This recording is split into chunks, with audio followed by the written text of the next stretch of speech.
to talk to you about actually taking the test. But first, let me tell you a quick story. One of my students, who I had a couple months ago in one of my classes, had been a vegetarian for probably about 5 or 6 years. And you know what? The night before the test, she started craving a Big Mac.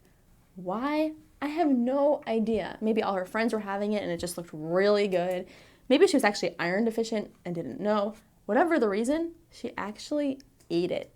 And you know what? On test day, she got really, really sick. And after all of her months of prep, she actually had to leave and take the test again months later.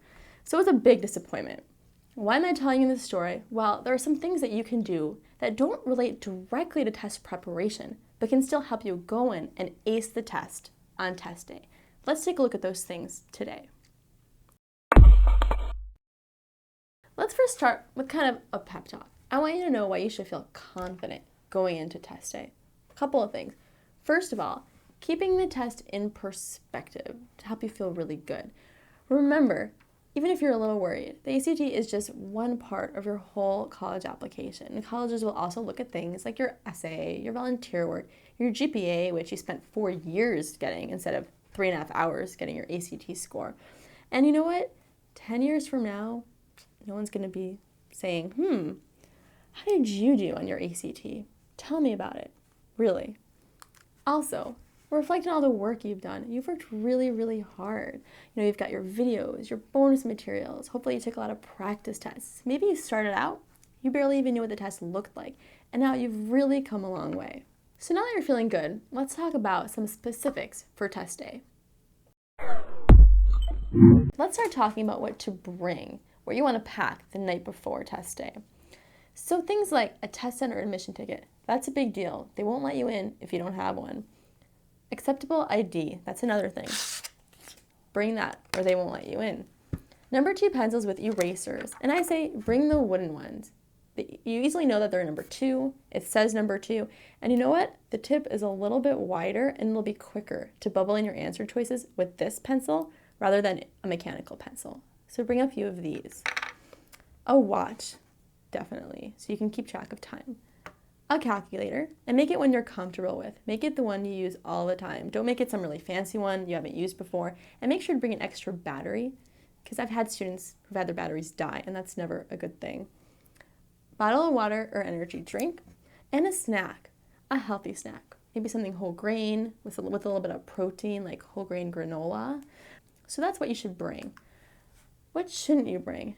These are the things that they just won't allow in the test center at all, so don't bother bringing them. Books, notes, scratch paper, highlighters. A lot of my students are really sad about that, but no highlighters, not even for reading, so don't bring them. Colored pens or pencils. Correction fluid, aka whiteout. You can't have it, so don't bring it. Any electronic device, and reading material. All of these are not okay in the test center. Don't cram. That's another thing to know. The night before, I have some students who really want to just try to cram in more information. You know what? Studies show that really doesn't even work. So instead, just spend the night before just relaxing, feeling good, and psyching yourself up for the next day. And remember, don't get adventurous. Remember my Big Mac story. Just stay home. Just relax. Another quick story. I had a student who relieved his stress by skateboarding. You know what? He showed up to the test with a cast on his writing arm. You don't want that to happen to you. So just stay home, take it easy, and psych yourself up for the big day. Test day. A couple tips.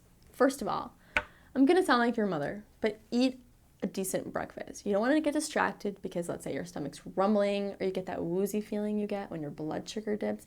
Eat breakfast and make it a good breakfast, something healthy like whole grain toast and an egg, maybe a banana all together, something like that. Okay, bring your dog. Just kidding. Dress for success and dress for the test. Let me tell you what I mean. First of all, wear layers. I've been in test centers that are freezing and test centers that are really hot. So you want to have layers. So based on the temperature, you can either strip it off, not all off, but mostly off, or pile it on. And next, dress for success. You know what? This is a personal thing. I have a lot of students who say, I'm just going to go in my pajamas. It's a Saturday. You could. I say you feel a little better about yourself and you have more confidence when you dress up a a little bit. So I recommend dressing for success, dressing up a little bit more than you would otherwise. And last, leave yourself enough time to get to where you're going. And if it's a place that's a little unfamiliar, MapQuest it, maybe do a trial run. I actually have had students who showed up 1 or 2 or just 3 minutes late, and the proctor actually didn't even let them in. So that's it for some tips to remember for test day. I am so excited for you. You have done so much work, and I am sure you're going to go in there and ace that test.